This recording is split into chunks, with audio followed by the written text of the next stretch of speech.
ಬನ್ನಿ, ನಮ್ಮ ಜೊತೆಗೆ ದೂರವಾಣಿ ಸಂಪರ್ಕದಲ್ಲಿದ್ದಾರೆ ತಿಮ್ಮಾಪುರವರೇ. ನಾನು ಧ್ವನಿ ಕೇಳ್ತಾ ಇದ್ದೀನಿ ಅಂತ ನಾನು ಭಾವಿಸ್ತೀನಿ. ಏನಿದು ಗದ್ದಲ ಗಲಾಟೆ ಸರ್? ಸ್ಥಿತಿ ಹೆಂಗಿದೆ ಈಗ? ಅದು ನಿನ್ನೆ ಶಿವಾಜಿ ಜಯಂತಿ ನಡೆದಾಗ ಒಂದಿಬ್ರು ಕಿಡಿಗೇಡಿಗಳು ಕಲ್ಲುಗಿದ್ರು ಹಾಗೆ ಅಂತಕ್ಕಂಥದ್ದು ನಮ್ಮ ಅಧಿಕಾರಿಗಳಿಂದ ತಿಳಿದು ಬಂತು. ಅದು ಯಾವುದೇ ಪಬ್ಲಿಕ್ಕಿಗೆ ಹಾನಿ ಆಗ್ಲಾರ್ದೆ ನಮ್ಮ ಅಧಿಕಾರಿಗಳಿಗೆ ಸ್ವಲ್ಪ ತಾಗಿತು ಹಾಗೆ ಅಂತಕ್ಕಂಥದ್ದು ಸುದ್ದಿ ಇದೆ. ಅದು ನಾನು ಇವತ್ತು ತಿಳ್ಕೊಂಡು ಮುಂಜಾನೆಯಿಂದ ನಾನು SP DC ಅವ್ರ ಜೊತೆಗೂಡಿಸ್ಕೊಂಡೇ ಇದ್ದೀವಿ. ಯಾವುದೇ ಅಹಿತಕರ ಘಟನೆಗೆ ಅವಕಾಶ ಸಿಗಲಾರ್ದೆ ಸರ್ವರಿಗೂ ಈ ತೊಂದರೆ ಆಗಲಾರದ ರೀತಿಯಲ್ಲಿ ನಾವು ಇವತ್ತು ಇಲ್ಲಿ ಕೆಲಸ ಮಾಡ್ತಕ್ಕಂಥ ಕೆಲಸ ಇವತ್ತು ನಡೆದಿದೆ.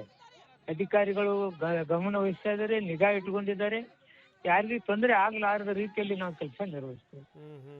ಯಾಕಂದ್ರೆ ಇದು ಒಳ್ಳೆ ಲಕ್ಷಣ ಅಲ್ಲ ಇದು ಅರವಿಂದ್ ತಿಮ್ಮಾಪುರವರೇ. ಇದು ವ್ಯವಸ್ಥೆಗೂ ಕೆಟ್ಟ ಹೆಸರು, ಸಮಾಜಕ್ಕೂ ಕೆಟ್ಟ ಹೆಸರು. ಈ ವ್ಯವಸ್ಥೆ ಸರಿಯಾದದಲ್ಲ ಅನ್ನೋದು ನನ್ನ ಗಮನದಲ್ಲಿ ಇದೆ. ಇದು ಒಳ್ಳೆಯದಲ್ಲ. ಅದು ಸರಿ ಮಾಡ್ತಕ್ಕಂಥ ಕೆಲಸ ಸರ್ಕಾರ ಹಾಗೂ ನಮ್ಮ ಅಧಿಕಾರಿಗಳ ಜೊತೆಗೂಡಿಸ್ಕೊಂಡು ನಾವು ಮಾಡ್ತೇವೆ. ಆಮೇಲೆ ಈ ಗದ್ದಲ ಗಲಾಟೆಗಳಾದಂಥ ಸಂದರ್ಭದಲ್ಲಿ ತಿಮ್ಮಾಪುರವರೇ, ಇಲ್ಲಿ ಜಾತಿ ಮತ ಧರ್ಮ ಬರಬಾರ್ದು, ಗಲಾಟೆ ಗಲಾಟೆ ಅಷ್ಟೇನೆ. ಈಗ ಶಿವಾಜಿ ಯಾತ್ರೆ ಹೋಗ್ತಾ ಇದೆ ಅನ್ನುವಂಥ ಸಂದರ್ಭದಲ್ಲಿ ಚಪ್ಪಲಿ ತೂರೋದು ಎಷ್ಟರ ಮಟ್ಟಿಗೆ ಸರಿ ಸರ್? ಪೊಲೀಸರ ಮೇಲೆ ಕಲ್ಲು ತೂರ್ತಾರೆ ಅಂತಂದ್ರೆ ಜನಸಾಮಾನ್ಯರ ಪಾಡೇನು ಸರ್? ಅಲ್ಲಿ ಗಲಾಟೆ ಮಾಡೋದು ಬೇರೆ ಬೇರೆ ರೂಪದಾಗ ಕೋಮು ಪ್ರಚೋದನೆ ಮಾಡ್ತಕ್ಕಂಥ ಕೆಲಸ ನಡೀತು ಹಾಗೆ ಅಂತೇಳಿ ಅಧಿಕಾರಿಗಳು ಹೇಳಿದ್ರು. ಆದ್ರಿಂದ ಅವರು ಕಲ್ಲು ಎಸಿದ್ರು ಹಾಗೆ ಅಂತಕ್ಕಂಥದ್ದು ಬಂದಿದೆ. ಇನ್ನು ರಿಪೋರ್ಟ್ ತಗೊಂಡ್ ಬರ್ಲಿಕ್ಕೆ ಹೇಳಿದ್ದೀನಿ ನಾನು.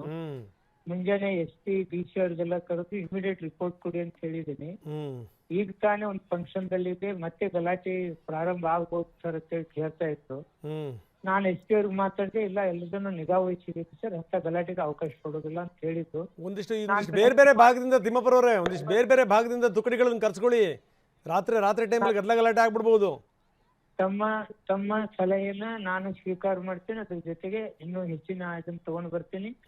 ವಿನಂತಿ ಮಾಡ್ಕೋತೀನಿ, ಸರ್ವಧರ್ಮ ಸರ್ವ ಜಾತಿಯವರು ಒಗ್ಗಟ್ಟಾಗಿರ್ತಕ್ಕಂಥ ಈ ದೇಶದಲ್ಲಿ ತಾವೆಲ್ಲರೂ ಒಗ್ಗಟ್ಟಾಗಿ ಶಾಂತಿಯಿಂದ ಇರ್ಬೇಕಂತ ಹೇಳಿ ಎಲ್ಲರಲ್ಲಿ ನಮ್ಮ ಮನವಿ ಮಾಡ್ತೀವಿ.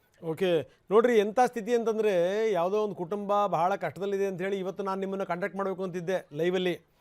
ಯಾರೋ ಈ ನೇಕಾರರ ವಿಚಾರಕ್ಕೆ ಸಂಬಂಧಪಟ್ಟಂಗೆ. ಆದರೆ ಈ ಗದ್ದಲ ಗಲಾಟೆ ವಿಚಾರಕ್ಕೆ ಸಂಬಂಧಪಟ್ಟಂಗೆ ನೀವು ಮಾತಾಡ್ತಾ ಇದ್ದೀವಿ. ಇದೆಲ್ಲ ಸರಿ ಮಾಡಿ ಸರ್, ಆಮೇಲೆ ನಂತರ ಅದ್ರ ಬಗ್ಗೆ ಮಾತಾಡೋಣ. ಇದನ್ನೆಲ್ಲ ಸರಿ ಮಾಡಿ ಸರ್ ದಯವಿಟ್ಟು ಪ್ಲೀಸ್. ಗಮನದಲ್ಲಿ ಇಟ್ಕೊಳ್ತೀನಿ. Yes thank you very much. ಇದು RB ತಿಮ್ಮಾಪುರ ಅವರ ಮಾತು. ಎಲ್ಲವನ್ನೂ ಕೂಡ ಸರಿ ಮಾಡ್ತೀವಿ, ಜೊತೆಗೆ ಅಕ್ಕಪಕ್ಕದಿಂದ ನಾವು ಒಂದಿಷ್ಟು ತುಕಡಿಗಳನ್ನು ಕೂಡ ಕರೆಸ್ಕೋತೀವಿ ಅಂತ.